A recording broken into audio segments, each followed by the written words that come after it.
It's not a good day to be a bad guy. What's up, metalheads? This is Wayne. And Michelle. And we are from the Michigan UFO Sightings and Paranormal Encounters podcast. And you are listening to Burton and Aaron on the Lost in the Dark podcast. Raise your horns.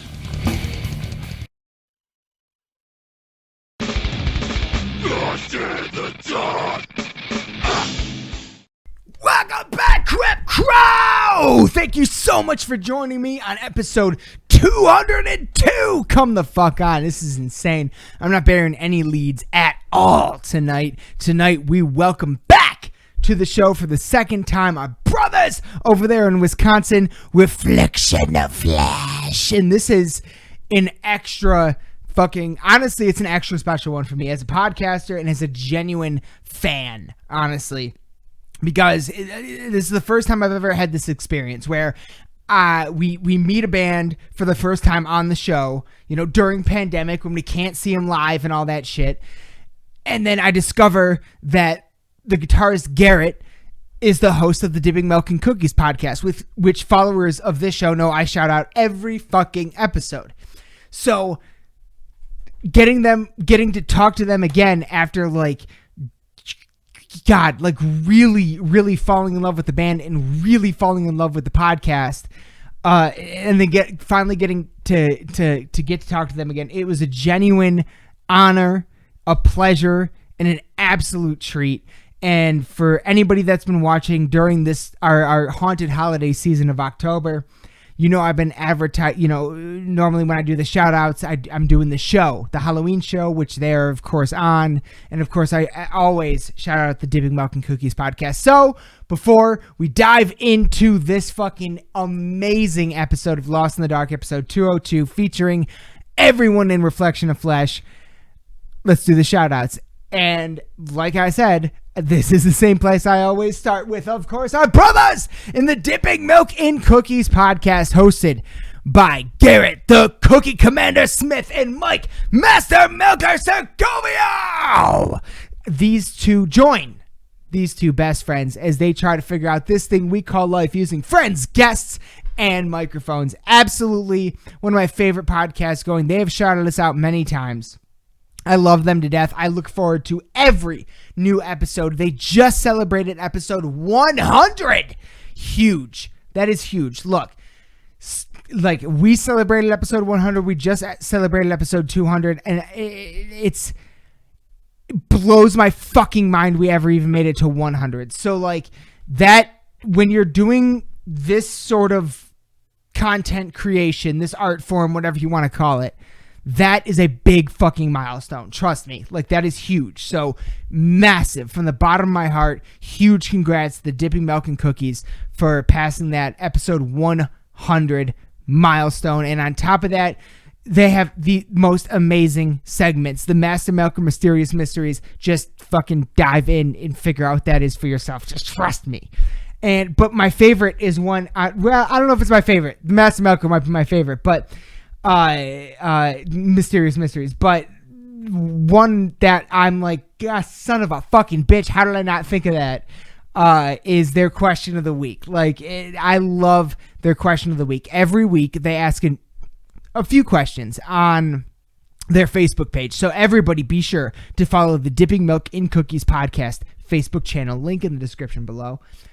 They ask a few questions every week, and they read the responses live on the show. So they'll give you a shout out if you respond to the questions. And it's the coolest fucking fan interaction thing on a podcast that I've seen. I love it. I love it. I wish I had thought of it first. Huge shout out to them. That's a beautiful thing that you guys got. I absolutely love it. So everybody be sure to check out all things Dipping Milk in Cookies podcast. Next up, as always, our family down there in Detroit, Wayne and Michelle. Of course, I'm talking about the Michigan UFO Sightings and Paranormal Encounters podcast, coming to you from the glacial dumping grounds known as the Michigan Basin. Wayne and Michelle are a Michigan-based husband and wife educator and podcasting duo that examine UFOs and other paranormal topics within Michigan and beyond. Topics include UFOs, the paranormal, conspiracy theories, ghosts, alternative history, the Michigan Dogman, Bigfoot, cryptids, and all things strange and paranormal within and outside of Michigan. These are two of my favorite people I have ever met doing this podcast. And keep an eye out, little teaser right here, something coming very soon. That's all I'm gonna say. But they are fucking wonderful, and every single episode. I know I say this a lot, but I cannot. I say it a lot because I can't express it enough. They seriously are the podcast. They're my favorite paranormal podcast, and they are like, I have no other way to say it other than they are a gift that keeps giving. Every single episode is just, it's a new podcast. It's a new YouTube channel. It's a new thing. They have a new guest on every time with a brand new rabbit hole for me to dive down. And the most recent episode 17, I believe, Christina Gonzalez, I'm 90% sure that's right. But fucking amazing, absolutely amazing episode. Yes, Christina Gomez, sorry, not Gonzalez, Gomez. Christina Gomez. Search Christina Gomez on YouTube. I can't remember the name of her channel right now, but I literally just subscribed to it, and I got some videos I'm gonna probably watch later tonight. Honestly, I just finished their most recent episode a day or so ago. It blew me away. I love it's one of those shows where it's the gift that keeps giving. Every new episode has a new guest that gives me someone new to follow, something new to be excited about. And the way their conversations flow, like, I'm just sitting there listening to it like, that's exactly what I would have said. Like, it's just, I don't know. It hits really close. Their podcast hits really close to home for me in a lot of ways. And I fucking love it so much. And I love them to death. So, and you heard them in our intro. They did a read for us. So huge shout out. Always, we love them. We're going to be doing a swap cast coming up soon. Maybe keep an eye out. Maybe Devil's Night, especially considering that has some very relevant Michigan history. Anyway, that's the only teaser I'm going to give you. But everybody, be sure to check out all things Michigan, UFO sightings, and paranormal encounters podcast. Links in the description below. Last but never least, now everybody knows I fucking do like 2 podcast shout outs, and then I'm going to do band shout outs. Normally I just do bands, like a few bands. This month, everybody that's been watching knows I'm doing a show. It's the Halloween show taking place at the Diesel Concert Lounge in New Baltimore, Michigan. And it is a show that may only happen once in a lifetime, and it is unfucking real. This show features Hate Unbound, Pestilent Age, Crip Crew, and Lansing's own Recorruptor, Reflection of Flesh, our fucking brothers down there in Raleigh, North Carolina. War! Fucking a band who the first time I ever saw them, I was like, you guys are way too big for the stage you're already playing on. The Breathing Process, that are just, they're fucking amazing. Next up is a band that I have no words right now. Like, they mean so fucking much to me. The Convalescents! Come the fuck on. Something coming soon. Little teaser right there. That's all I'll give you. All these bands. Keith from the Convalescents and the Legend Recording Agency is putting all this on. All these bands are opening for Michigan Legends, a band who, when I was coming up in Michigan, going to a bunch of different shows, they opened like every show. I met them a small handful of times, and they were just extremely influential on me coming up as a metalhead in Michigan. I own all of their albums. It is the return of Battle Cross. Like, come the fuck on. Like, Battlecross to me means so fucking much. I've seen them on such legendary shows. I've seen them open for motherfucking Children of Bodom, dude. Like, it's fucking like it's like there are these bands that I've experienced throughout my time going to shows that are just relentless. They get on every fucking show they can get on. They never stop playing, and these are the bands that have stuck with me through the years. You know, I'm mostly going to talk. Children of Bodom is definitely one of those bands. Cannibal Corpse is another example. Hatebreed is another example. But in terms of Michigan, we got Dahlia, we got Battlecross, and just outside of Michigan, we got the Convalescents.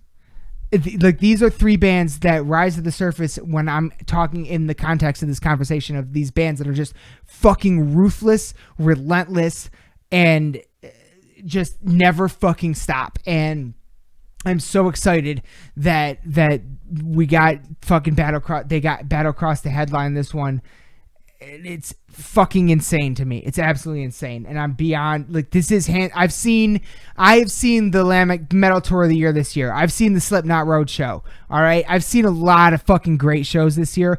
This is my most anticipated show of the year. I've never been to a show on Halloween night. This is my most anticipated show of the year. Hands down. Might not survive it. One more time. October 31st, Halloween night, Diesel Concert Lounge in New Baltimore, Michigan. Featuring Hate Unbound, Pestilent Age, Recorruptor, Reflections of Flesh, War, The Breathing Process, Convalescence, and Battlecross. Come the fuck on. It's gonna be the Mad Notes. It's gonna be fucking insane at the Diesel Lounge. If you've never been there, I've only been there once. It is hands down one of the most unique venues I've ever seen in my life. Ever. I cannot wait for all these bands that I know, I consider friends to see, because they're gonna be like, holy shit, this place is crazy. So everybody, if you can, look. If you're within a 72-hour flight, plane tickets are cheap, and if you don't have anything else to do on Halloween night, come the fuck on. Get to Michigan. Battlecross, fucking Convalescence will be there. Breathing Process, Recorruptor, Most of Bogwraith, Lost in the Dark. Fuck, man, the people in the crowd alone, it's gonna be nuts. Like, I cannot wait for this fucking show. All right, I cannot wait for this fucking show. So be there on Halloween night if you can be. But without further ado, Crip Crew! We welcome back our brothers from over there in Wisconsin, Reflection of Flesh. Enjoy, family. We love you. Bah! Welcome back, everybody, to Lost in the Dark podcast. We are joined tonight by Phil, Chris, and Garrett, the Cookie Commander Smith from Reflection of Flesh. How's it going, guys? Great to have you back on the show. Thanks for having us. Good to see you guys again. It's so good to see you guys. I've been listening to you guys ever since we last talked. And Garrett, I've been listening to the Dipping Milk and Cookies every fucking episode. It's fucking unbelievable. You guys dropped your newest EP, Parasitic, on February 14th of this year, correct? Correct. Yeah. Yep. Okay. So that's the new stuff out from you guys. You also have an upcoming tour. I want to just get the plugs at the top and at the end, because let's be real, on YouTube, people just watch the beginning. So I want to get the plugs in now. You guys have a 7-date tour upcoming through the Legend Recording Agency. A 7-date tour in Indianapolis, Youngstown, Ohio, Cincinnati, Ohio, New Haven, Indiana, Peoria, Illinois, Toledo, Ohio, all culminating on Halloween night in Chesterfield, Michigan, with a show that we have been advertising constantly. We cannot wait for. And we are just so fucking happy to talk to you guys again. Is there anything else besides that you want to plug right now, real quick off the top? MG basses, 1010 cymbals, no nut cymbal sleeve, Scorpion percussion, Emperor cabinets, Derek back, Derek Rangel. We got a little bit of a list down, but all those we probably endorse, and they probably endorse us. So thank you, boys, for having our back. Obviously, Reflection of Flesh, or Facebook.com/Reflection of Flesh. Go like and share the page. Go to the YouTube channel, just like you were saying, Burton. Go to the YouTube channel, go like, subscribe, all that jazz. Never hurts, and it always fucking helps. Mm-hmm. So yeah, let's fucking get to it there, good buddy. Let's fucking do it. Aaron, why don't you go ahead? Well, I was gonna start because one of the last things that we talked about on the last episode was the you guys playing the Ring, doing that streaming show at the Ring. I want to know how that went, because I saw bits of it. Looked really sick. I don't know how the whole experience went. It went really well. Obviously, we did it on the 4th of July, close to when we actually started, like, the whole shows over at the Ring.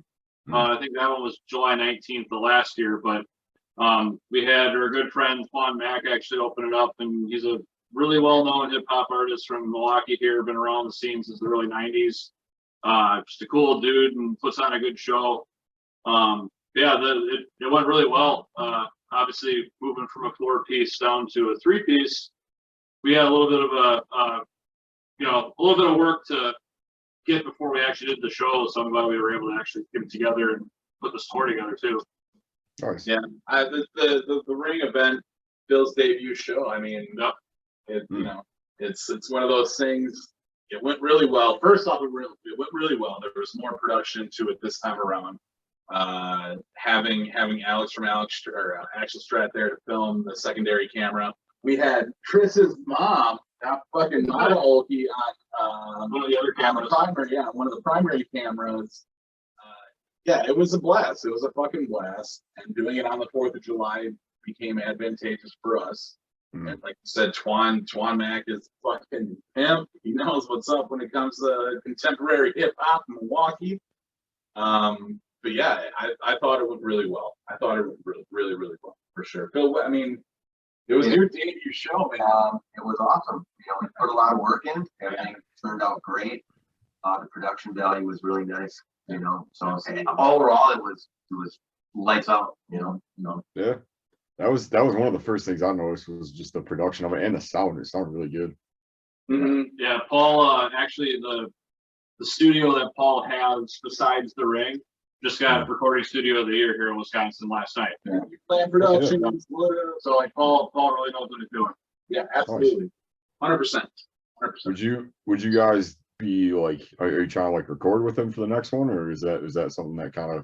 We're probably gonna record a single first, that way we can get that out as soon as possible. Yeah. Speaking of new releases, we actually have a live track from Northern Wisconsin Metal Fest coming out Wednesday morning.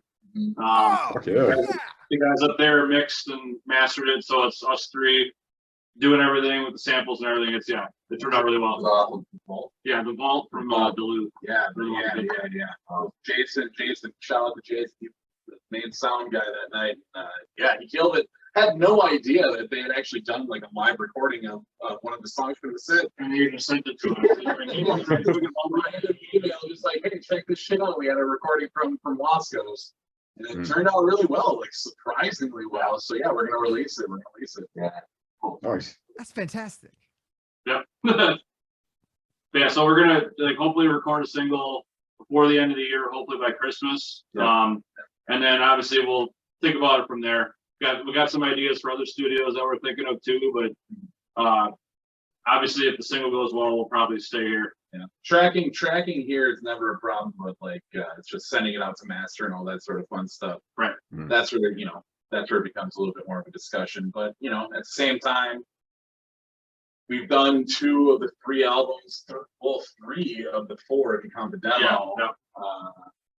Here at Knieverland. So eventually you gotta branch out a little bit. I know Paul. We all know Paul very, very well. He'd probably be the first person to be like, go somewhere else.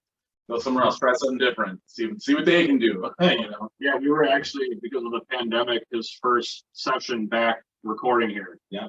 Because obviously he didn't actually open up the studio literally until September. He just kept it at a minimum, just doing shows and whatnot. But then as soon as we said we needed a track, he's like, hey, you're gonna be my first one back from pandemic. So yeah, it was just an awesome line of events that basically led to where we are now. Nice. Beautiful. Well, it's probably kind of comforting to work with somebody that's familiar with your sound and stuff, I would imagine. Yeah. Oh yeah. Absolutely. He's our own little Bob Rock. Yeah. Nice. Nothing wrong with that. Right. Having somebody else in your corner and stuff that kind of as you're recording stuff, kind of recommend stuff to you, or wave the flag for you. Yeah, when you record with Paul, it's even if you feel like it was a good take, he'll be like, "No, give me another one. Try it again. And just keep pushing you, and then How hard do you have to hold down that power chord? You do it lighter. Making your guitar come out of tune. What are you doing? Yeah. Paul Jerry, he knows what the hell he's doing. That's for sure. 100%. Beautiful. Now you mentioned playing Milwaukee Death Fest. Northern Wisconsin. Yeah. How has it been playing shows since pandemic? Awesome. Yeah. Yeah. I mean, obviously, it's just, you know, the typical things you'd expect, like, you know, making sure you're just being safer, I guess, but at the same time, kind of not really. Nobody gives a fuck. Let's be real. Let's be real here. Nobody gives a shit. Nope. He called it fucking at the beginning of the pandemic. Eventually, that whole fucking negative test, gotta have your vaccine result or vaccine card. We already had kind of saw that coming, so that's why we took our steps. We made our moves to make sure that we were ahead of that curve. But like these shows, keep in mind, people have been fucking locked up for the last 18 months. Yes, it's So homecoming. They're itching for these shows. So yeah, the atmosphere is awkward, no doubt. Like, you know, you'll see a pot of people over here and a pocket of people over here. It's not like your traditional show where everybody's pushed up to the front. But I mean, it can get rowdy like that. It can most definitely get rowdy like that. But yeah, you know, the turnouts have been nothing but surprising. That's for sure. You know, you hope for the best. You prepare for the worst. You hope for the best. Of course. And the 3 shows that we have on the year so far since coming back from the space of time that shall not be named, it's been really, really great. I think it's been really great, and it's only going to get better. It's only gonna get better. Yeah. I can promise you when you guys come to Michigan, there will be no sections. It will be chaos. Hell yeah. That's what I'm talking about. That night I've like ever since that got announced and just seeing the lineup of bands on it, I'm really excited about it. Definitely looking forward to it. And that's a venue that I'm not super familiar with either, so it'll be a lot of firsts that night. No, you've never been there, have you? You and us both, Aaron. Hey. Okay, so I'm the only one here that's been there, and what I will say is I've never been to a venue in Wisconsin, so I don't know how things are where you guys are, but this is hands down the most unique venue I've ever been to in my life. It is Very cool. It is all inside. It is imagine walking into a normal, like, small venue, typical small venue, you know, and then there's another one attached to it right around the doorway. Sure. Like, Yeah. Two small venues literally connected into one inside of a bowling alley. That's inside of a bowling alley? Hell inside of a full fucking like 20-lane bowl, one of the biggest bowling alleys I've ever seen in my life. Let's go. Like the broad stuff. Yeah, I was gonna say, let's go. Dude, So they there's- got like a there's a pinball couple museum. venues- There's Huh? a couple venues like that. Okay. I guess the biggest one would be Route 20 in Kenosha. And that literally is like place where like it's known for its brats and cheese curds and whatnot. But Wisconsin. they have a main Fuck stage yeah. that's an absolute massive stage. It's probably like 7 feet up off the ground. Yeah. Huge PA system, but then there's like literally 6 attached buildings to it. So like there's always like, if it is a big festival, there's 6 shows going on at one time. Wow. So that's like the only place like that around here. In Milwaukee, I mean, the hall was kind of like that, but they didn't get that outside stage done until like before they closed. So it was almost there. They just pull all the shit. Yeah. There's not too many venues like that. That's exactly why we're trying to fucking branch out of the home market. Is like, first off, we've been playing the home market, did our home market for 4 years. It's time to spread our legs a little bit. But yeah, the venues in Milwaukee, unless you're like already, a national act, it's really hard to book shows around here unless you're playing the same shows, the same fucking bands you're playing for the last 4 years. So, and then we're not trying to be about that anymore. So yeah, we gotta go. That's why we're gonna come see you, fucking crazy bastards. Dude, Oh, oh my God. So- We cannot fucking wait, man. You're going to love this place. The sound in both rooms is amazing. There's a bar in both rooms. I'm gonna hold you to that. That shit You're gonna love it. And be like, hey, Burton party suck. Go find that fucking guy. Drag him by his hair. Bring him over here. He said it sounded great. I'll find you. Uh, Fuck yeah.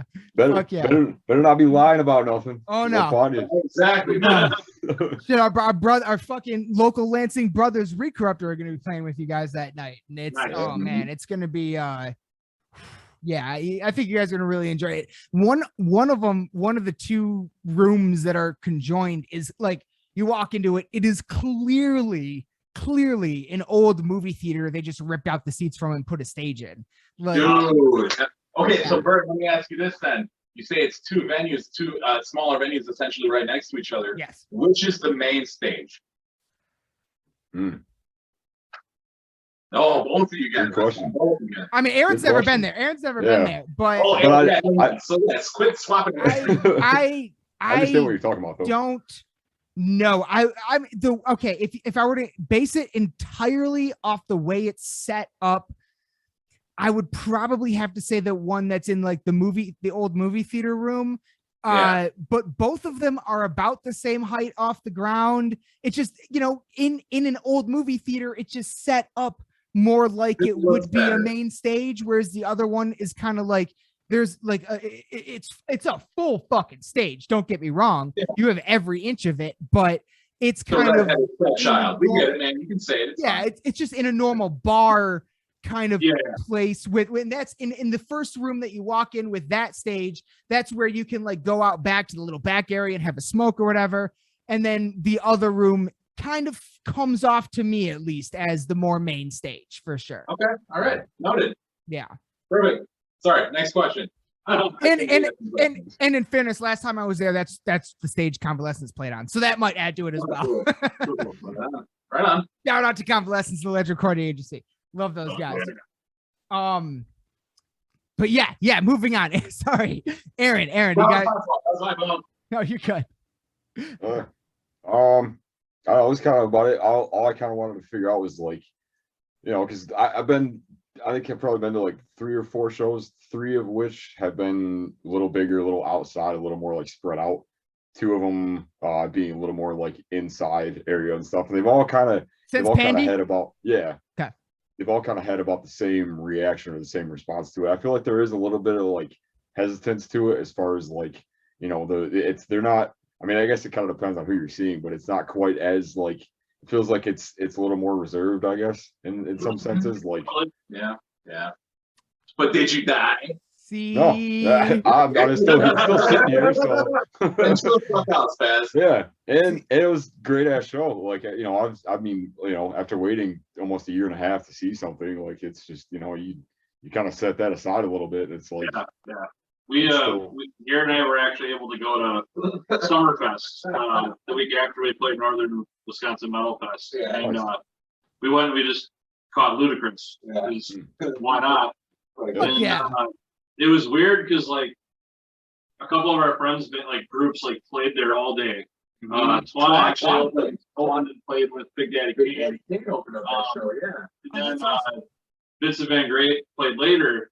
Well, like literally they just played to like 4 rows of people. Yeah, super weird. And then like when Ludacris went on, obviously it filled up a little more, but not anywhere near like it was. No. Well, Definitely not like it was. Yeah, if it was like Summerfest, like actual Summerfest, 4 years. people would have been lining up into the walkways past the stage area. The Miller Lite thing. Yeah. Yeah. so Yeah, as aside from the shows that we played, that was the first show that I'd actually gone to. there we go. And yeah, it felt weird, and being the consumer, when you're on the other side of the fucking stage, it's weird to like talk about it because you're used to like being the performer. You're used to showing up behind the scenes. Like I'm here well before you even show up, and all that sort of jazz. So when you show up to a show, like walking through the gate, doing the security thing, it is fucking weird. And Summerfest being the world's biggest music festival, going back to it this year, it was awkward, Aaron, no doubt. So like you say, you can feel that hesitation in the air. It's there. It's definitely there. You gotta surrender to the current though. Embrace that shit. It's fine. Whatever. Eventually the fucking drinks will start flowing, people start to loosen up, and before you know it, they're fucking wiping out in front of you, piss ass drunk. So yeah, we'll be all right. That was- We'll get there. No worries. yeah, that was the main thing that I noticed, especially in the smaller ones where it's like, it's after like the first couple bands and stuff, like you kind of kind of start to like get used to, like, you're like, oh yeah, like I remember what this was like as far as like being in the big crowds and stuff and being around a ton of people. And because for a while that was kind of weird, like wanting to like, be in the crowd and be up with everything, kind of like how it was before, but also just that weird hesitance that you never really had before. So I don't know if there was anything that you guys noticed that was any different from that, or Again, normal stuff. being the performer, there's even though there are they're little local shows and whatnot, there's always still like a line kind of drawn, so to speak, where it's just like, okay, you're on this side of the fence, we're on this side of the fence. We don't have to like subject ourselves to the same thing you are unless we really want to.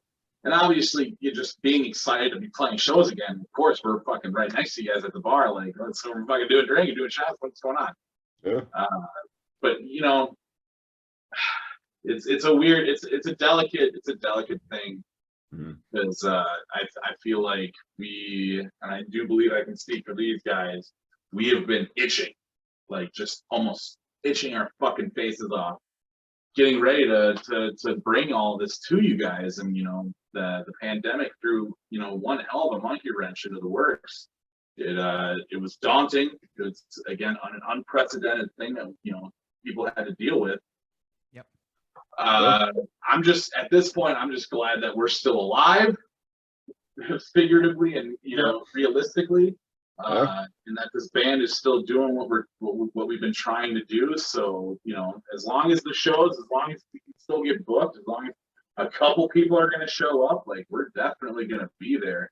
Rain, sleet, snow, or shine, whatever the fuck it is. Fuck a pandemic. Don't give a shit. Like I said, did you die? You go into these big fucking groups, did you die, man? No, you didn't. You didn't. You're all right. You're okay. We're all right. We're all okay. And we're fucking ready to come rip your goddamn faces off. Oh, fuck yeah, dude. So let me ask you this then, because the Parasitic EP or album, I suppose, came out February 14th of this year. Yep. And this would be the first bit of shows, the first bit of live stuff you guys will be doing since that came out. Am I right with that? Yep. Or including the live stream, it'll be obviously one in Indianapolis will be the 5th one doing it. So nice. So I was gonna say, like, is there a song or a couple of songs that you guys are excited about from the newest one? all of them, honestly. My personal favorite Stuff in the Air. Yeah. But I mean, Vomit Factory slaps, Parasitic slaps. Yes. Yeah. I'm ready. I'm definitely like you. We played the Ring in July, and then we did the 3 shows up until this point. And it's all essentially just kind of like bleeding the valve, getting used to life with the bus, getting used to like the new endorsements and all that sort of fun stuff. Like incorporating all that into your mindset, and then still like performing and trying to like present the product. It gets old. It gets old when you play it in the same fucking room to the same fucking people twice a week for years. Yeah. So like, dude. Yeah, it doesn't matter what song off the new album we're gonna play. We're gonna fucking play it. We're gonna and the endorsements in the bus. I'm not sure about the bus, but I know at least some of the endorsements came during pandemic. Correct? It sure did. Yeah. Sure did. The basses, Sunset Cymbals, They're big. Nona Cymbal Sleeves was like right before, but at the very beginning. And then Dirtbag Clothing obviously was more recent. Emperor was June. So yeah, it's amazing what can happen when you pick up the fucking phone. Right. So you guys are fucking coming back bigger and harder than ever. Yeah, like, coming back proper for sure. Yeah. And it's a different band now, man. Yeah. And yeah, I gotta say, like, Aaron said he's been to about 4. I've been to, I'm not gonna lie, I've been to probably about 10 concerts this year so far. I have been relentless. I've been every fucking convalescent show in Michigan I've been to and more. And like, yeah, the first few were, I could describe as hesitant, but it wasn't long it wasn't long into the show before things just, I'm home again. I feel back at home. There's a pit. I'm surrounded my family of metalheads, and and Aaron and I, let's see, the most recent one we went to together was about a week or two ago down at St. Andrew's Hall in Detroit, Black Dahlia Murder Carnifex, and Keith was there. Actually, we saw Keith there, and I mean, come on, like Aaron, like we almost fucking crowd surfed. Like we were in the pit, we were like it was as if nothing had ever happened. Yeah. Like, so Michigan, I could tell you guys, Michigan is fucking ready for you guys. Like, we're ready. It's like nothing. Yeah, we're, it's kind of fucked. It's kind of fucked up to me that I was in crowds of tens of thousands of people for a couple of months, and now all of a sudden October 5th, every Live Nation venue is required to show a whatever card or whatever. That's weird. Luckily, Diesel Lounge is not a fucking Live Nation venue, so we don't have to worry about that. But man, like, yeah, I'm very hands down, this Halloween show has been my most anticipated show of the year ever since it was announced. So yeah, it's gonna be a fucking banger, dude. Oh, It's gonna be a super banger. And I can't wait to fucking finally, like, the second time we've had you on now. I can't wait to. I know. I can't wait to shake your hand, Burton. Right, dude. Oh man, so much. Now, Aaron, wait, hang on, Aaron. Was there anything else you want to touch on before you know? Outside of the because I was checking out you guys' YouTube recently, and I wanted to ask about some of the drum playthroughs and stuff. Ooh. I was really digging on the setup. I think sick ass drum set. I was just wondering, like, is there anything specific that's like go to, like go to symbols or like things that you kind of look for? Well, like ever since like I got hooked up with Suntent, I actually found out about them through a couple of my drummer buddies in Chicago. Tomas being one of them. He used to be in Gorgasm.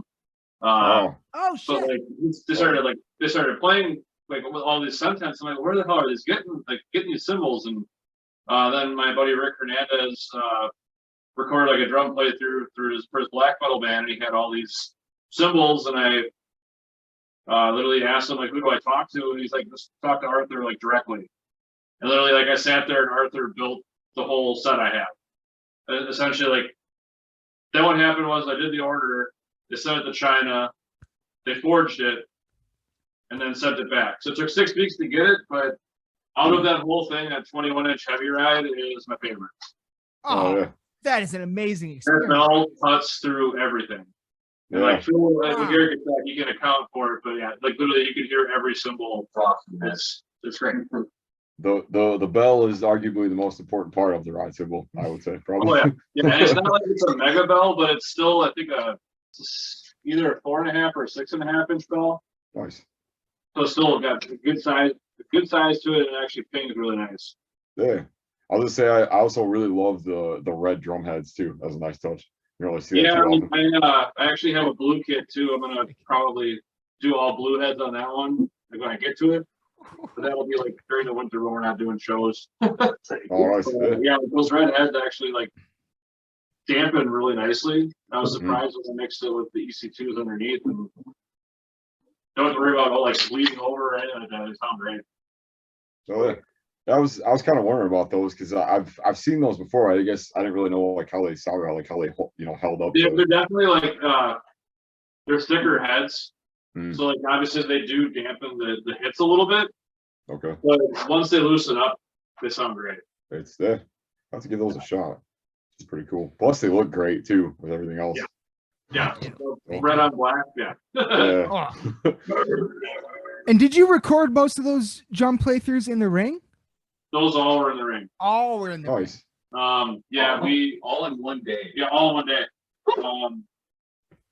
But yeah, it just we literally did each song 5 or 6 times all the way through, and yeah, I was tired by the end of the day. Holy shit! Wait, you did it all in one day? That's crazy. Holy fuck! Yeah. Wow. Yeah, we started at like 12:30, and then we were pretty much done by like 4:15. Yeah. Fair enough. It's like 5 takes. I'm pretty sure it was 5 takes each one song. Yeah. Wow. That's Yeah, I mean, it looks really good. Great. Sounds really good. Yeah. And Alex from Axel Strat did all the videography and editing. Outside of 2 GoPro cuts I had too, but yeah, he took all the footage, put it together. Yeah, real quick, go to facebook.com/AxelStrat. Shout out to Axel Strat. Go AxelStrat LLC. Go like and share that page. All social media platforms. Definitely. Shout out to Axel Strat. I'll put Axel Strat in the comments in the Good man. thing below, description below. Yeah. Yep. Outstanding, man. No, those drum playthroughs were fucking awesome. Like, yeah, They turned out so good.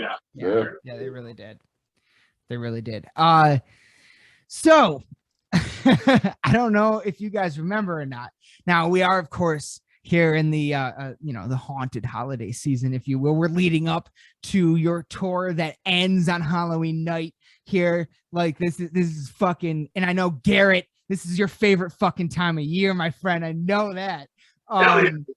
So I want to start. Let's get into some spooky shit. I want to start. I personally, like Aaron and I recently, we'd never seen this movie before. We just watched the movie Trick or Treat for the first time. I thought it was amazing. And I had never seen many of like the Rob Zombie movies, honestly, outside of like the Halloween remakes. Recently started watching all of them. I'm curious how big of a fan you guys are of horror movies and what your favorite horror movies are.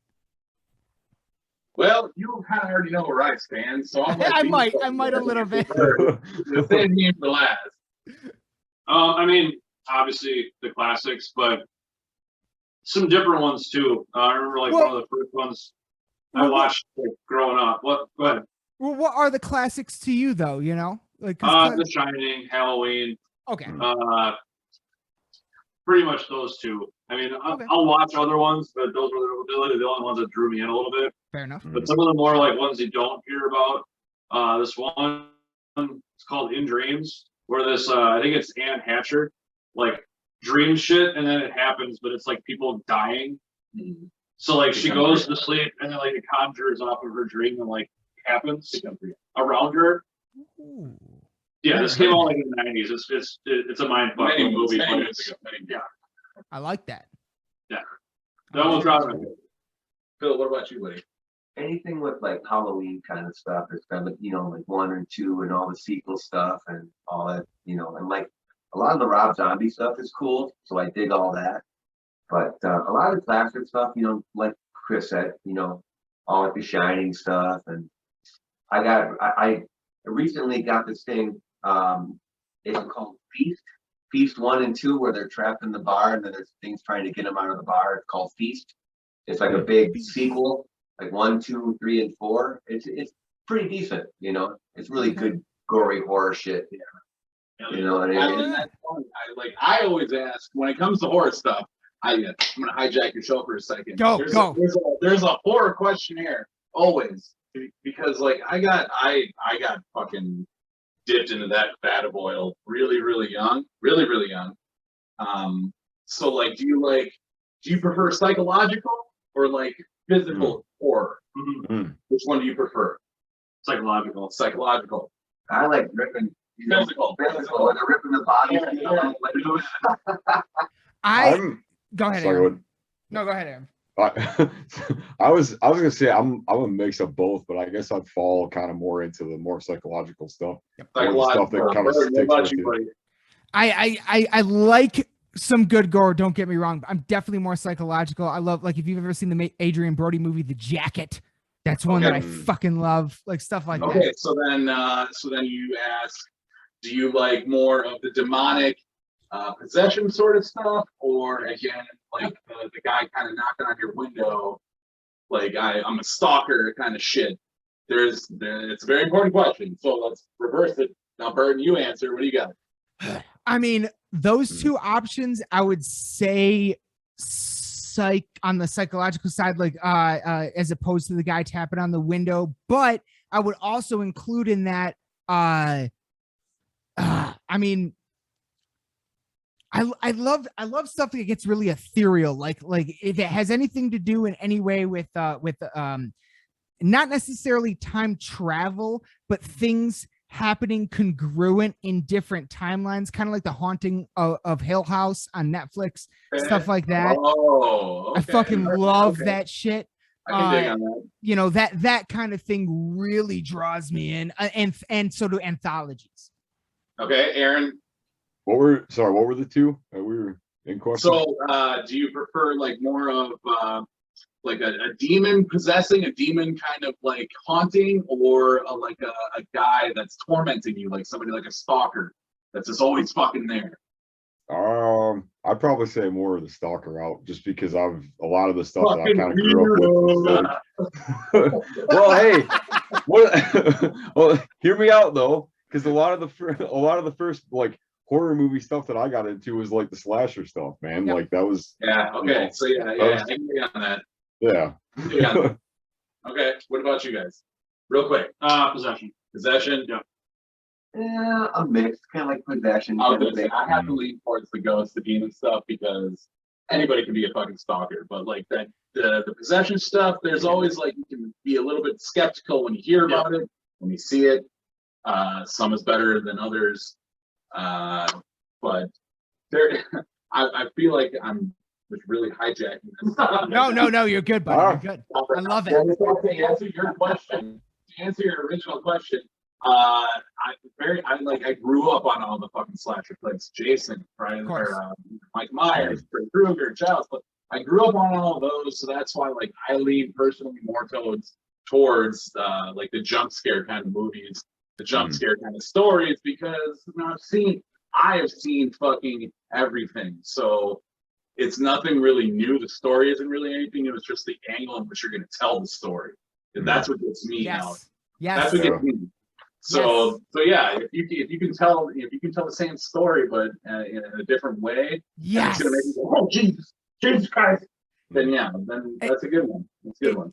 If you could tell me a story I feel like I already know, but put a twist on it I don't see coming, I'm fucking hooked. That is genius to me. That is genius. A good twist. That's all it takes. It's you know, I like you guys, I grew up on the slashers, of course, but the one that terrified me as a child, as a little fucking kid, was Poltergeist. You know what I mean? That fucked me up as a kid. So yeah, I guess in terms of going back to your question specifically, I would say more towards possession shit freaks me out a little bit more. All right. Yeah. I don't know. I'm kind of, I don't know. I guess I don't really want to like waver on my answer a little bit, but I will say that like, you know, it's movies that like the one that I guess the one that stuck with me the most, that's more of a recent one that kind of does a little bit of both, was Sinister. Yeah. Bro. Yeah. It was kind of like psychological with the film stuff, but it also had like the slasher element with the guy and with the kids at the end and stuff. The second one was whack as fuck, with that first one's fucking choice. Yeah. That's usually how it goes. Of course, yeah, always. Especially with horror films. Yeah. I tell you what, the one thing I really love about the you know, and I've said this a couple times before, but on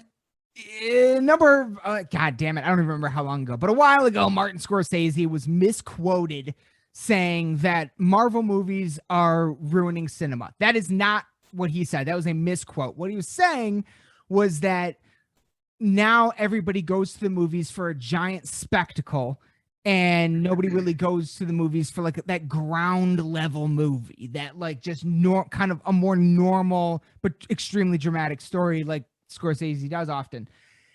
And I agree with him on that level. But that's also because if you remember back in 2008 or 9, when the Marvel movie started, cinemas across the country were closing down. Like the movie theater was Netflix was about to kill the movie theater when the Marvel movie started, and then everybody started going back to theaters. That's also in combination with the recession and everything like that, of course. But I on that level, I agree with him. I miss the ground level movies. I miss Clerks, you know, Jay and Silent Bob movies, and that also kind of goes with the Rob Zombie movies. That's something that I've been discovering about them that I absolutely love, is how they're just in a couple different locations, you know, not that many people, very ground level, very like this could actually happen.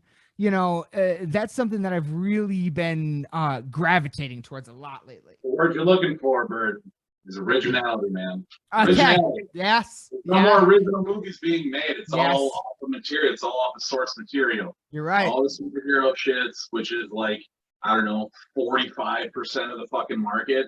Nah, I mean, it's put it all higher than coming that, but yeah. It's all coming off the source material, man. Yeah. Yeah. You're right. Scorsese writes films. He writes movies. Like Yep. something that you've never heard of, like Yep. never seen. Like, dude, The That's Irishman came out and like fucking bombed because everybody was expecting it to be like fucking Goodfellas. Goodfellas. Yep. Yeah.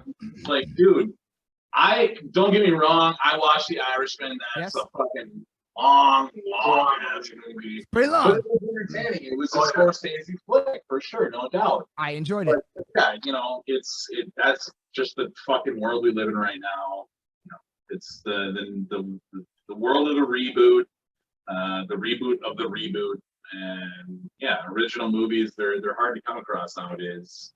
And then when they do come across, nobody fucking respects them. Nobody will go see them, and if they do see them, they're gonna go, "Oh, it's tough." I don't know. And people don't really see them in like it's, to me, I kind of relate it to metal in a weird way. You know, you pay a ticket to go to the movies to see Iron Man, just like you go to see Iron Maiden. You know, like you know, you go for the spectacle, in a sense, whereas you know the smaller movies, a lot of people maybe will stream or download or whatever, and you know, I get it, but I still want the, you know, I mean, but then again, that's what's happening in movies right now. You look at what, you know, at least in metal, in music, you know, I feel like it's kind of in some ways the opposite in a weird way. Like, I feel like a lot of people are discovering more underground shit more than ever. And I put that underground in quotes because to me, a lot of stuff isn't, but fingers crossed, hopefully. Yeah. Hopefully. Yeah. We're getting to a point now. We're getting to a point where I feel like we're on like a precipice where like all the OG like bands that we've known and loved for the last 30 fucking years, they're on their way out. So it's like time to do the next wave to like start to make their trend and make their way. And don't get me wrong, it's a completely different atmosphere. It's a completely different fucking world. You could actually make money selling your music 30 years ago. Nowadays, you can, but it's fucking way harder. It's way harder. So I think nowadays it's just, you know, you do your best to be in the right position, to be in the right room so that you can say, hey, yeah, we're going on tour, we're on this tour package. And then just by necessity, just by proxy, just by being in that room, you're going to have fucking 500,000 eyeballs on your product. You know what I'm saying? And I think that's the name of the game nowadays, unfortunately. It really does suck because then it lets a lot of fucking really shitty stuff feed through the cracks. But yeah, you know, it's the world we live in nowadays. So we just we adapt modern problems, call for modern solutions. Yes, I agree. So Go on, answer. We've been talking quite a bit about like to your point with that same idea of, you know, like the bands that you know kind of grew up with and stuff, the ones that have been around for a long time, kind of like, you know, our start, you know, like the Slayer and, you know, like I guess there's a couple others I'm not thinking of, you know, like Metallica, I guess, like, you know, a lot of those bands, like they definitely like paved the way for what was going on, but like so like, you know, and especially with the Big Four stuff, so we were kind of talking about like who's like the modern Big Four for you guys that represents kind of the whole of just heavy music. Holy shit, Aaron, that's a big one. Because we were talking, it was Lamb of God, Slipknot, Black Dahlia Murder, and Cannibal Corpse. Yep. Were the four that's what we were saying. We kind of landed on. That no, so we're not because typically Big Four refers to thrash metal. We're not limiting it to that. No, the Big Four marketable ones.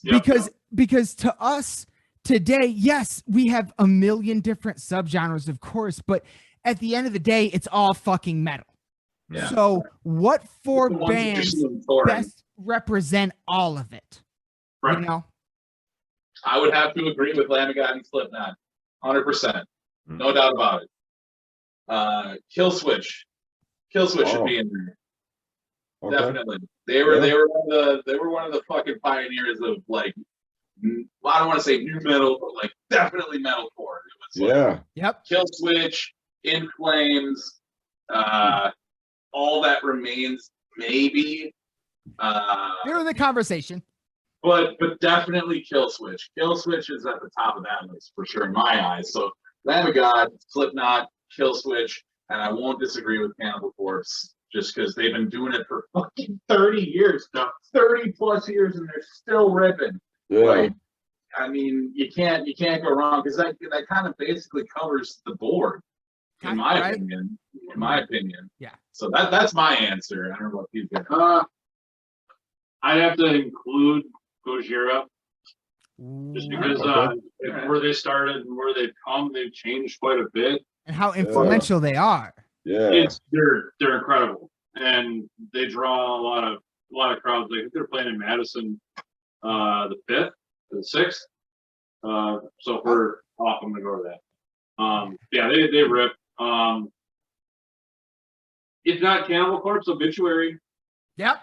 They're just as big, and they're doing stuff still, or they just started to do stuff again. Oh, they're on tour. I think they're on tour with Zach Wild right now. Yeah, they're opening up for Black Label Society. Yep. They're in Milwaukee Saturday. Beautiful. But yeah, and then I obviously with Lamb of God, it's Slipknot. I kind of like lost interest a little bit in Slipknot, like once Joey left, like a lot of people. Got the mask. Aaron just got that mask right next to him. Yeah. Rest in peace, baby. Yeah, like his drumming was just so different, and it actually drew a lot of people, like at least our age, to the heavier metal for sure. Yeah. He's one of Aaron's biggest influences by far. So yes. Gotta be. Yep. Bill, didn't you meet him at like one of the metal fests when he was still in Anal Blast? Yeah. Wow. Way back in the day. Yeah. Yeah. Many moons. Many moons ago. Man. Well, tell Sounds that like- story. Yeah. That was like pre-Slipknot. Was that 2000? I can't remember. Yeah, it was one of the last metal fests. What metal fest? Milwaukee Metal Fest. Oh, okay. Oh. Yeah, but Bill like ran into literally Jim, Paul, and Joey, and they were handing out tapes for Anal Blast or whatever it was, like their other project. I still have that tape. Oh my God. That's crazy. Yeah, that was long time ago, man. Oh, never pass that on to your children. Yeah. That is an heirloom. Yeah, right. Oh my God.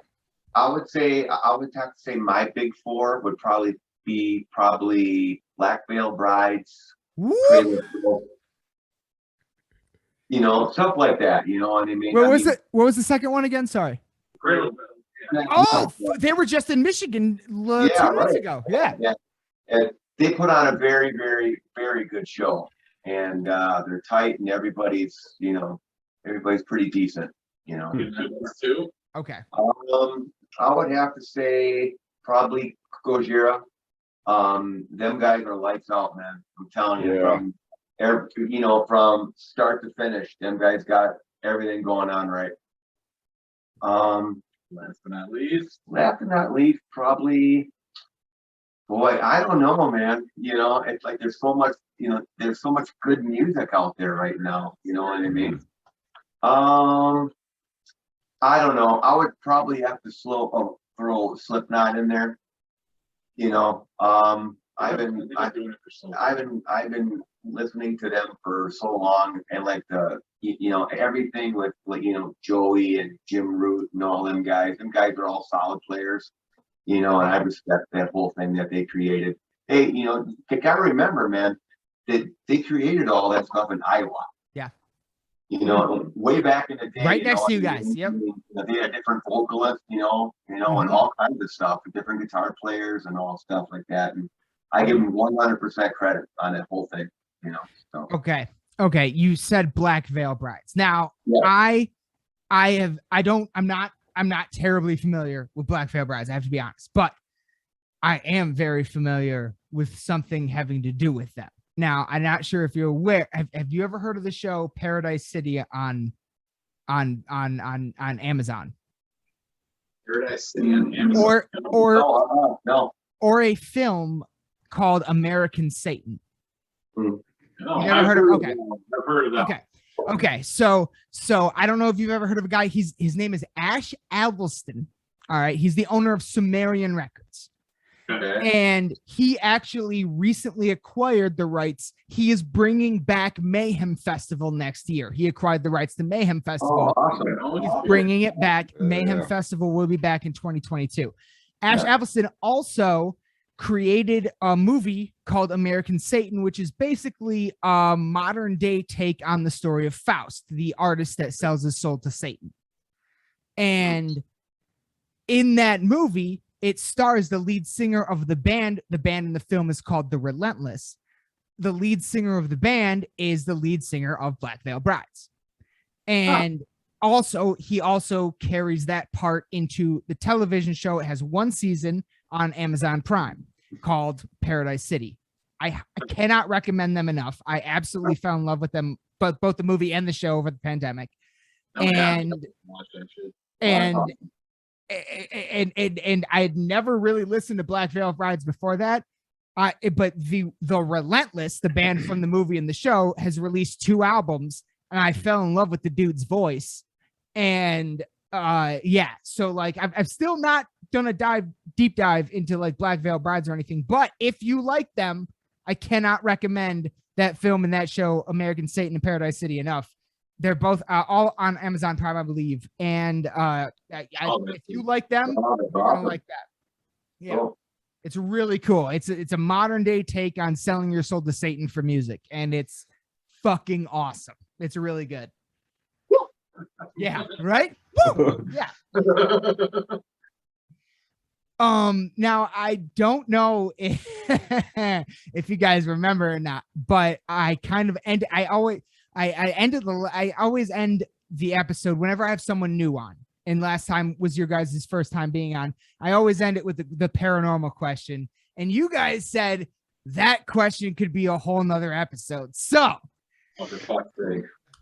I had Here we are. Can see it. All right, Here we are. what do you got, Burton? It's haunted holiday season. Give me any or every anything you've ever considered experienced paranormal that you'd really willing to share. You said there was some weird shit. I believe it looks like you guys are in the same spot you were in the last time we talked. Pretty much. We moved it a little bit further corner, but yeah. And last time you told me, I believe there was a man in a black hat that everyone sees. Yes. Not everybody well, no, he's in the facility here. And it's typically right where the door for the ring is, down the long hallway in the main entrance. So you're in the same facility as the ring? Yeah. Oh, dude. Our storage closet, I could knock on the mixing booth right now. Oh, that's so cool. But yeah, so like on the other side of the ring, there's a long hallway that goes up to some of the living spaces here. I live in the back side of the warehouse, like the very back. But yeah, there's this guy that I experienced him during quarantine when I was the only person in the whole facility. And then I asked Paul about him, and Paul's like, "Oh, you saw the dude with the button hat." And literally, like, they would see him when they would have parties here, and then he could just show up at the end of the hallway there, and he's just standing there. He doesn't say anything, he doesn't do anything, he just stands there for a second, and then you walk away and come back, he's gone. I mean, besides that, like, there's plenty of paranormal stories I've experienced. Garret probably too. I mean, my house growing up until I moved to college actually was haunted. what did you that was experience because there? of the family that lived there before us. Okay. The wife and husband separated. I went to school with the 2 kids. Wow. And the guy was distraught over it. He drove to the town over and drove off a bridge and killed himself. So that basement area where my bedroom was, apparently the office that my parents made the room was his like bedroom when they split up for a while. So like there was a shadow that would be there on this wall that had sunlight all day. We would paint it 5 times over and still be the shadow there. And like at the middle of the night, like you would like feel like there was something there. It's not like you saw something. The only thing you saw was the shadow. But like it just always felt like somebody was watching the room from outside of the room. And then as soon as that family like moved away, they actually moved up the street from us. The shadow went off. What? Whoa. That's weird. Yeah, it's fucking super weird. That is fucking creepy. Garrett, I know you don't like fucking with this shit, but have you ever experienced it? Because even on all the Master Milker's Mysterious Mysteries, you haven't really like shared any of your own personal experiences, if you've had any. Because Burton, there really isn't any. Okay. anything to share. Okay. Truthfully, it's all a matter of perspective. It's whether you believe in it or you don't. Right. So And I'll be honest. Most of the time when I'm listening to you, I'm on like trust me, I want to believe just as much as Mike, but I'm more on your side, especially with that like the whole like the thing about the boat in the Mirage thing. I was like, I'm with Garrett on this one. I'm with Garrett on this one. But Mike and I could go on for hours. But yeah. No, listen. I don't refute. I don't doubt that there is some sort of supernatural presence on this planet. There has to be. Have I had scary moments? 100%. Were they verified paranormal activities? No. So that's why you ask. I can't think of one off the top of my head. The last time that I was with a group of friends in a situation where it was just like, oh my God, you guys don't let that thing move. Like that never happens. It always happens when you're by yourself. That's the thing. So that's why I don't talk about it. Not but like the really good stuff happens when you're by yourself. And that people, you can tell that story and be like, oh yeah, good story, bro. This guy's fucking crazy. Right. There's a road in Wisconsin here that they actually took kind of off the map because there were so many people that were going there because of the stories of this place. They even installed sensors at the north end and the south end of this road that travel through some farmland, some woods. That literally like the set of woods. The road's called Paradise Road. Okay. It's in between Jefferson, Wisconsin, and like Helensville. So it's like kind of west of here, but smaller towns. And I've been there 3 times before they put the sensors in. Now, if you go through it, they send sheriffs out there right away and they make you turn around because it's like private property. Okay. But there's a set of woods where literally the woods are covering up both sides of the road. And there's 3 trees that are marked that every Hallows Eve they hold black mass there. If they do that anymore, I doubt it because obviously the sensors, unless they walk a mile and a half down there. But these woods have a little section in there that are cut out with like stumps as like stools, and then like a area for where they would either burn an effigy or something. But these woods also back up to an Indian burial ground. Oh fuck! And that part of the state is full of that. And so we heard about it, and we're like, oh shit, let's just drive down there and see what's up. The man just said he doesn't like poltergeists. So we drove down there. The first time it was like Friday the 13th, I think. And we drove down there. There's a lot of people driving down there. We went later, and literally nobody was driving down the road at that point. So we stopped and parked on the side of the road, turned off the car, kept the lights on, and then literally like out of nowhere you hear this like scream. But it's like somebody's underwater, that type of scream, like in your head, like all fucked up. So we're like, do you guys hear that?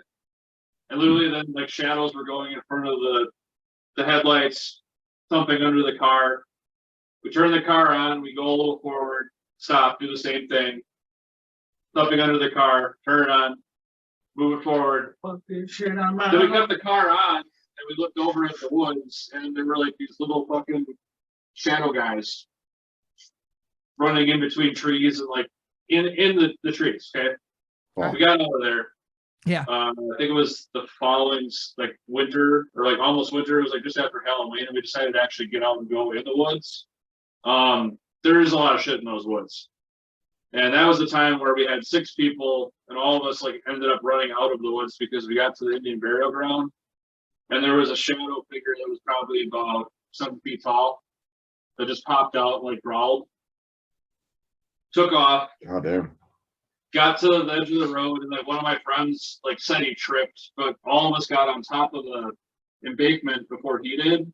He literally like tripped, but then like kind of flew like into the embankment. He didn't trip and fall. He like flew. So something like hit him. It looked like he was thrown. Yeah. And then we went back to my parents' house, which is like 25 minutes from there. And at 3:30 in the morning, we were woken up by all of the rakes, brooms getting pulled off the walls and put on top of the cars in the garage. Yeah. That's fuck that. Paradise Road. It's Oh, Paradise Road in Wisconsin. Wow. wow. That's a great story. That's a great that's a great story. Wow. I've not heard of Paradise Road in Wisconsin before. Have you now the only road, I mean, there is one road I'm very familiar with in Wisconsin. Have you ever heard of Bray Road? Oh yeah, down by Elkhorn. Oh, yeah. Yep. That's my boy, Dogman. That's my guy right there. Beats the Bray Road. Yes. We got. Have you so you guys have heard of it? Have you ever had any experiences with anything you would describe as a Dogman, or have any friends that have had any related to you, any stories or anything that have anything to do with that at all? I mean, I had friends from like the Elkhorn, Lake Geneva area, and they just said it's a big like fib. Okay.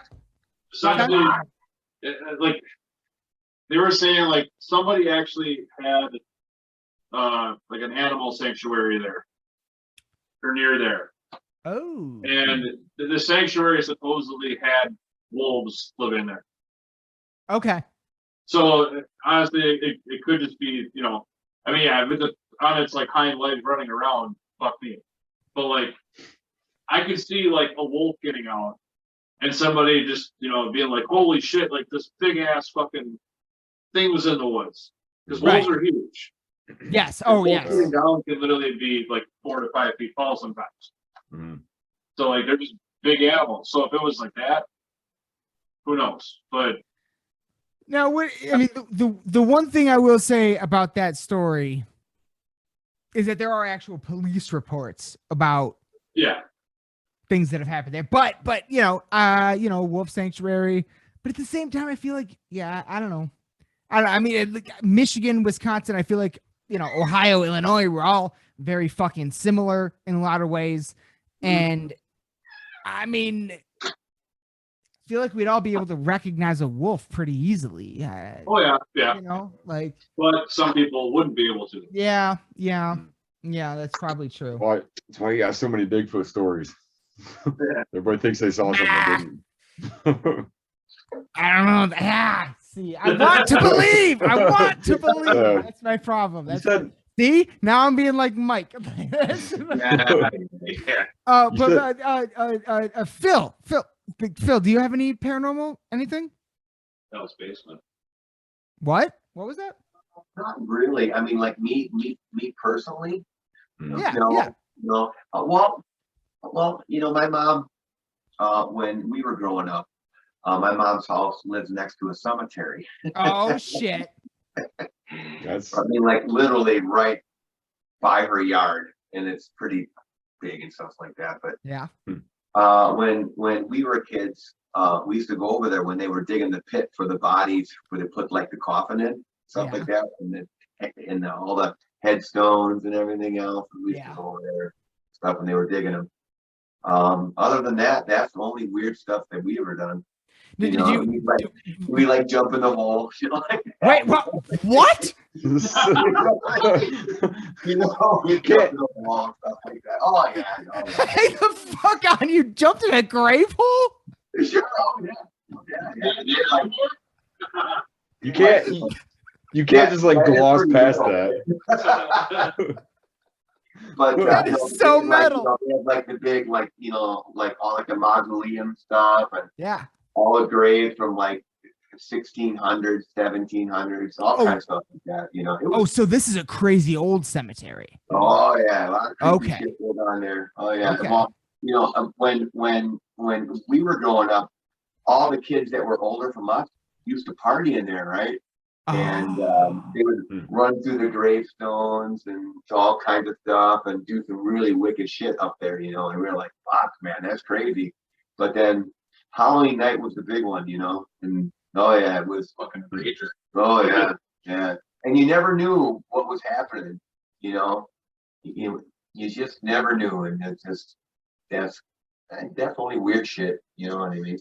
Oh yeah. Yeah. My the co-founder of this podcast, my cousin Preston, his the house he grew up in a place called Davison, Michigan, right outside of Flint.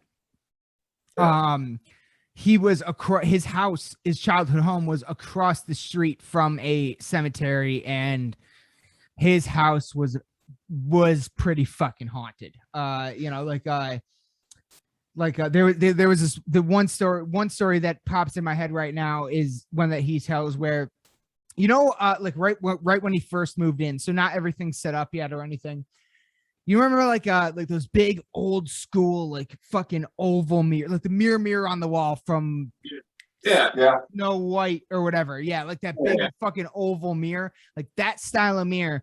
They always had one in their house, and he recalls the story of one time him and his sister, so two people witnessed this. It was like just on the ground leaning up against the wall, and they like, I can't remember the whole thing. They heard something and they were like, "If you're here, make your presence known," or something like that. And they watched that oval mirror do a full flip, like flipped right there on the wall in front of them. And Fuck this shit, I'm out. oh man, there were quite a few things. My uncle, his dad, complete non-believer. One day he's sitting on the couch in the living room watching TV. He hears a noise, and by this time a couple things have happened that have been told to him. So he, you know, he's a non-believer, but he still goes, all right, if you're here, let's go, kind of a thing or whatever. And he literally, like, according to him, and to this day he still doesn't believe even after this experience, but according to him, he hears like a fucking like four thumps of someone as if they were jumping up and down on the ground. He felt it in the floor, like next to him, like someone pounding on the ground as hard as they could right next to him. And fucking yeah, like that. So that happened. I don't know. Places apparently in close proximity to graveyards might be very haunted, I guess is my point. Who knew? Yeah, right. Crazy, right? Spots where corpses are buried have bad luck. Who would have thought? Man. I honestly fucking don't know how long we've been going right now. I feel like we've been going for probably about an hour and a half. I feel like I've kept you guys for too long. I have 45 minutes. Oh, beautiful. Perfect. Solid 45. Fuck yeah. No, it has been at least an hour. Okay, beautiful. Well, that's fine too. I have one final question, and this is just something I've been asking everybody that's been back on for the first time this year at least. Just because it was kind of like a really big deal for me personally. At the beginning of the year, the top of the year, this year started with me personally losing my biggest idol in music, Alexi Laiho, from Children of Bodom. So I'm just curious if any of you were had any experiences with Children of Bodom, or were particular fans, or if there's anything anything that you guys any experiences you've had personally with Children of Bodom at all, like in terms of discovering their music or meeting them or anything like that. Personally, like I just kind of found them once I got to college. Fair enough. Yeah, fair enough. Yeah, you know, just like listening to them, and then a couple of times at Eagles Ballroom. So you got to see him a few times? Yeah, they were Oh solid. man, hell yeah. Hell yeah. Lexi was a madman. Oh man, he was so great, wasn't he? On and off stage. Yeah, right? Yeah. Yeah, Children of Bodom, I was introduced to them through Radish, ironically enough, our old guitar player, Nick Radish. Of course, a guitar player. Yeah, he showed me Children of Bodom quite a few moons ago. Quite a few moons ago. I did get to see him live once, just the one time at the rave, but it was a fucking banger of a show. Like, again, just shred. It's hard to even explain, especially being a guitar player. Yeah. The dude was a machine. It was something else. It was something else to see. That's for sure. And it sucks that he's gone, because it's one of those kind of talents, just like what could have been, what could have been more, like, because dude was already fucking slaying the game. So prolific, yeah. Who's to say what could have been 10 years from now? Or oh my God. The day that it happened. So it's unfortunate. Sucks. We lost a lot of fucking people. Oh man. Oh my God. Yeah. But yeah, that Children of Bodom always was solid to me, man. I won't lie, I didn't get too deep into them, but everything that I did here, I did enjoy 100%. Hell yeah. They were always like, especially his playing from a technical standpoint, it was like even the easiest stuff that he was able to write or put together always just seemed super so complex hard. And Tense, yeah. Surgical. Yeah. Yes. Actually, perfect way to describe it. Yes. Phil, do you have anything with them? Or? Well, I've listened to him for quite a few years and stuff like that, and I always appreciated that he was a great performer. As far as like I'm like, he really took control of what he was doing, because he was the center stage of the whole thing, what I mean? And he kind of directed the whole thing, and he was a good vocalist too, and he kind of led the game with everything that he was doing, you know what I mean? And a lot of big shows and a lot of I appreciated that, you know what I mean? And he's a good player, and that's absolutely kind of like my whole thing, you know what I mean? You got to go up there and you take control and you show him what's what, and that's what he was doing, Yeah, absolutely. Hell yeah. Anytime we ever had a chance to see them, it was always something pretty special, because it was like, you could always tell that they always put everything into every show, and it was just a fun show to watch. Like, they're always just, every set was like, it seemed a little bit different. But there was always that just moment of just enjoyment, and there was always that moment of like, just kind of break off and just kind of like joke during the set and stuff, and just kind of like go into one song or whatever. Like, it was, I don't know, it was just a fun band to watch to me. It's a good show. That's a good show. Yeah. That's a good show. There should always be, doesn't matter if you've seen that band one time or if you've seen them 10 times. There should always be at least one moment where you go, fuck yeah, I'm so glad I'm here. Yes. Yeah. So Something. Oh, for sure. They definitely pulled that off every time, and it would be, it often would be some sort of banter between Lexi and Yana or whatever, and every once in a while he would start playing like the fucking intro to Titanic or something on the keyboards, and Lexi would be like, what the fuck are you doing right now? Like, it'd just be something that would always, friendship, brotherhood, and it's absolutely chemistry. All yes. about really, Yes. Man. Yes. In terms of the live show. Oh, for sure. And it was always magic to me, and he absolutely was one of my biggest influences of all time. So I just like asking people, especially this year, I like asking people about it and just seeing if anybody has stories or anything like that they'd like to share. But yeah, man, this has been amazing. I feel like I've kept you guys for way too long. I cannot. I cannot thank you guys enough. And I fucking, what are we?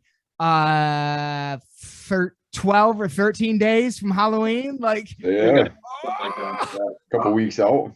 I Yeah. cannot Not even, buddy. fucking wait to see you guys. It's Yeah. gonna be a lot of fun. It's gonna be a lot of fun. I really am stoked. For real, on a side note, I really am really excited to meet you guys in person. For sure. So, Seriously, yeah, it's gonna be a lot of fun, man. I can't tell you how many times I've been driving home from work at like 2 o'clock, 2, 3, 4, 5 o'clock in the afternoon, and I'm listening to you guys on Dippin' Milk and Cookies, and you know, that Burton from Lost in the Dark podcast is an answer to the question of the week. I'm like, oh, like it just gets me so excited every time, man. And I thank you so much. I thank you guys so much for being on the show. And everybody, hold on 1 second. Let's do the shout outs one more time. Everybody, Reflection of Flesh will be in Indianapolis on October 23rd at the Black Circle Brewing, 1025 Youngstown, Ohio, Westside Bowl, 1027 Cincinnati, Ohio, Mad Frog, 1028 New Haven, Indiana at Carl's Tavern, 1029 Peoria, Illinois at the Hot Spot, and then 1030 at Toledo, Ohio, Main Street Bar and Grill with Battle Cross and Convalescence, as well as Chesterfield, Michigan Diesel Lounge on Halloween night. They have Parasitic, which was released on February 14th of this year, brand new EP. And you just said you got a new live track coming out this week? Good morning. Yes. And 2 days. 2 days in two. Oh, yeah. Okay, so by the time this will either come out the same day or the day after. So Oh, awesome. everybody be looking for that. And any plans on recording like a next EP? Was there any Like we said, we're working on the new stuff right Yep. now. We plan on recording a single before the end of the year, just to Yep. kind of put the sizzle reel out. But we're definitely working towards at least at the very minimum another EP, but really we're aiming for the full length for sure Yes. by the end of next year.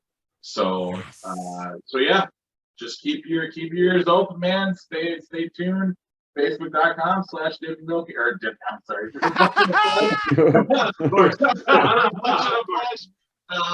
to the YouTube channel. Go subscribe. Go like that. Stay up to date with all the notifications.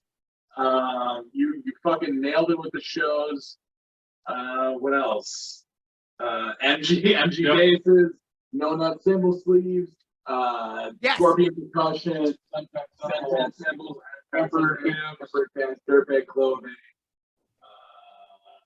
Neverland Productions, The Ring, live music. Go like and share all of that shit, people. It never hurts, and it will always help. Yes. It will always help for sure. Always. That's all we really got for you guys. And check out Parasitic, man. Yeah, thank you. Man. Shit's Every awesome. Nah, man. Yeah, dude. I was jamming it before we even got on here today. Yep. Sick. Fuck Love yeah. it. Monsters. Oh, dude. Yeah. Yeah. That's what's up. Can't fucking wait to hear that shit live in just a Yeah. few days. Oh, great. It's going to be great, buddy. Woo! Very excited. It's going to be good. So excited. Thank you guys. And seriously, thank you guys so much. I can never thank you enough for being on the show. You guys mean the fucking world to me. We'll see you next time, man. We'll be back. Don't you worry. Oh, I can't Oh, yeah. fucking wait. And we will, and of course we'll be we'll be seeing you guys in a couple weeks. So very excited. Everybody be sure to check out all things Reflection of Flesh. And we'll be back again very soon with much more. Thank you guys so much. I'll hit end on this and then we'll hop off in a second. But thank you guys so much for being on. And everybody be sure to check out all things Reflection of Flesh and Dipping Milk and Cookies podcast. Ow! What did I tell you? We got into some incredible fucking shit on that episode. It's one of my favorite episodes ever. That was just nothing but an honor and tremendous fun to get to talk to not only a band again that we're about to see for the first time live, but also a fellow podcaster. It was just, man, like that was just such an honor and a genuine treat for me. But before we go, one more time, I had to jump in here. The Legend Recording Agency presents Reflection of Flesh and Blood of Angels on tour for 7 days, 10/23. Indianapolis, Indiana, Black Circle Brewing. 10/25, Youngstown, Ohio, West Side Bowl. 10/27, Cincinnati, Ohio, The Mad Frog. 10/28, New Haven, Indiana, at Carl's Tavern. 10/29, Peoria, Illinois, The Hot Spot. And then on October 30th, Devil's Night.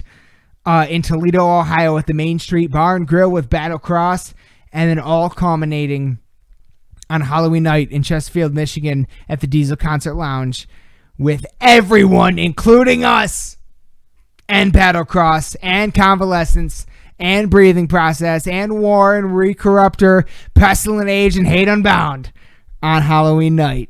Of course, we will be there. You should be there. Please be there. Get your tickets now. Tickets are going fast. But seriously, from the bottom of my heart, I cannot thank these guys enough for giving us their time. And every time we get to talk to them, it's nothing but like a genuine treat. It's an absolute joy for me. And I cannot fucking wait to shake your guys' hands on Halloween. Wait, no. Brothers don't shake hands. Brothers got a hug. So I can't wait to fucking meet you guys in person on Halloween night and see you live perform finally for the first time. It's going to be amazing. So, thank you from the bottom of my heart. Links to all things Reflection of Flesh in the description below. If you're going to be in any of those states during next week and you want to see a ripper of a fucking show, we got you. Just check out their dates, all right? So, that's going to be it for episode 202. Thank you so much, Crip Crow! Oh my God. We made it to 202. We cannot fucking thank you enough. As always, we have so much more coming very, very soon. Very soon, I promise. Next week is going to be nuts. But as always, we got a lot more coming very, very soon. But until next time, Crip Crew, raise your fucking horns and bang your goddamn heads. We love you all to death. Crank some Reflection of Flesh. We'll be back again. We love you all to death. Good night. Blah. Lost in the dark.